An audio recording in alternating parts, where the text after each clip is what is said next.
Hai, nama saya Muhammad Alif Irfan bin Muhammad Fatih dan nombor pendaftaran saya adalah 17 DTK 21F1033.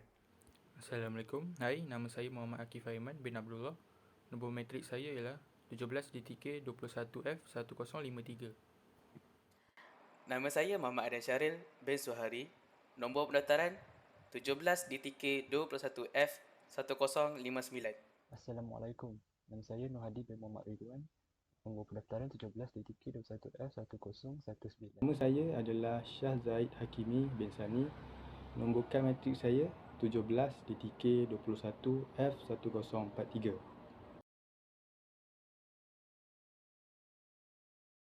Etika ini dalam konteks Islam bermaksud akhlak dan dari segi bahasa pula ia bermaksud prinsip moral seperti budi pekerti.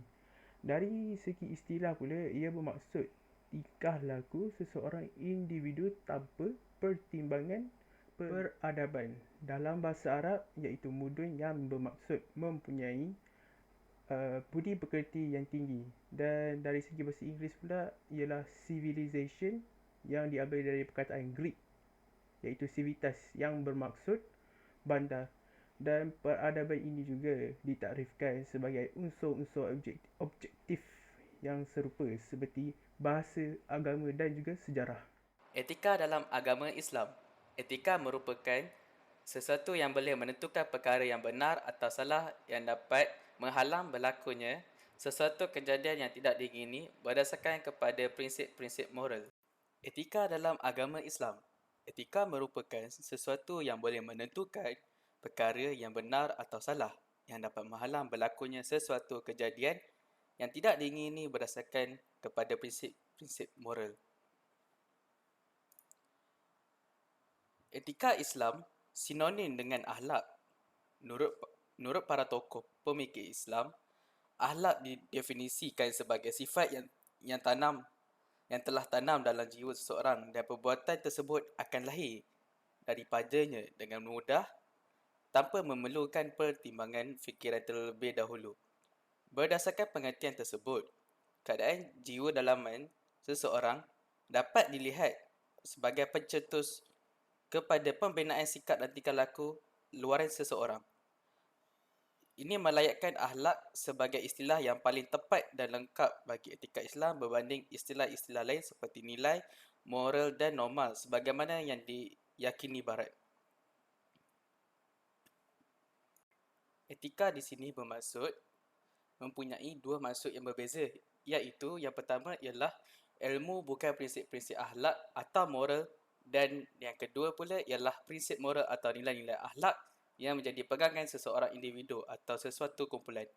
Etika juga merupakan satu cabang yang membicarakan tentang perilaku manusia atau mempelajari tentang baik dan buruk.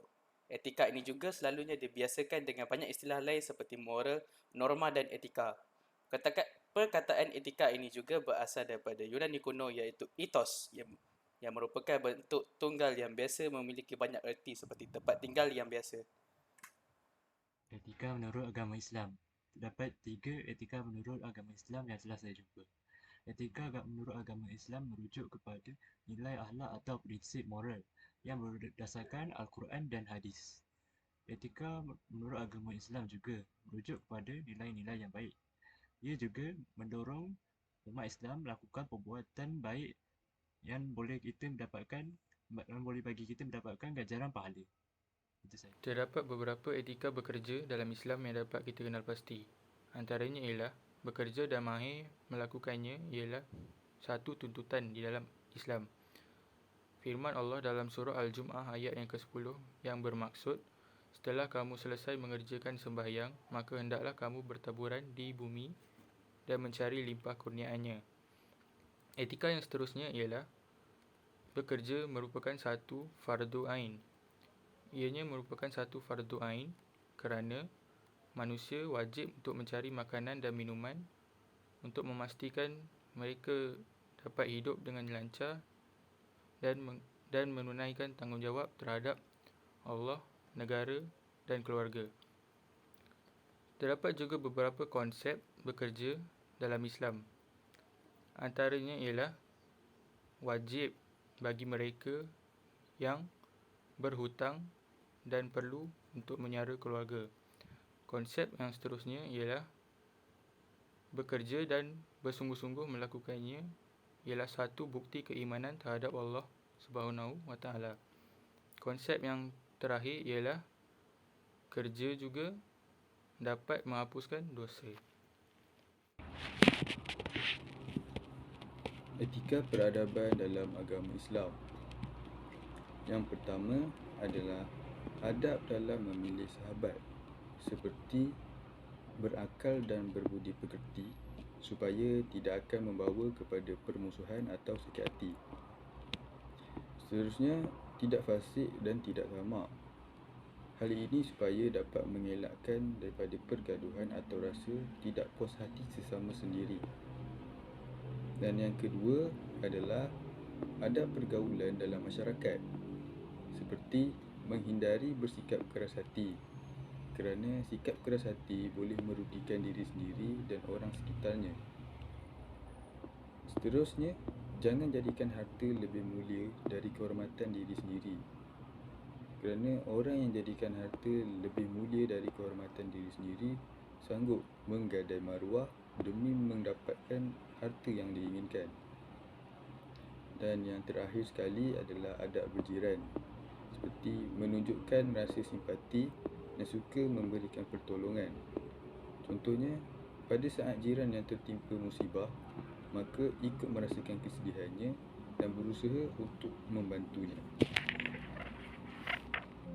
Kepercayaan agama Islam atau dikenali sebagai rukun iman yang pertama ialah kepercayaan kepada Allah, dan yang kedua kepercayaan kepada para malaikat, dan yang ketiga ialah kepercayaan kepada kitab-kitab suci, iaitu kitab Taurat, Zabur, Injil dan juga kitab Al-Quran. Seterusnya, kepercayaan kepada para rasul, kepercayaan pada hari kiamat, dan akhir sekali, kepercayaan kepada qada dan qadar. Saya akan berbicara tentang rukun Islam. Terdapat 5 rukun Islam. Yang pertama ialah mengucapkan 2 kalimah syahadah, iaitu asyhadu an la ilaha illallah wa asyhadu anna Muhammadan Rasulullah, yang bermaksud tiada Tuhan selain Allah, dan aku bersaksi bahawa Nabi Muhammad itu pesuruh Allah. Rukun Islam yang seterusnya adalah mendirikan solat 5 waktu seperti subuh, zuhur, asar, maghrib dan isyak. Yang seterusnya adalah menunaikan zakat seperti zakat harta dan zakat fitrah. Rukun Islam yang keempat ialah berpuasa di bulan Ramadan. Semua orang Islam yang tiada keuzuran wajib untuk berpuasa di bulan Ramadan. Berpuasa ialah menahan anggota badan dari melakukan perkara yang membatalkan puasa dari terbitnya fajar sehingga terbenamnya matahari.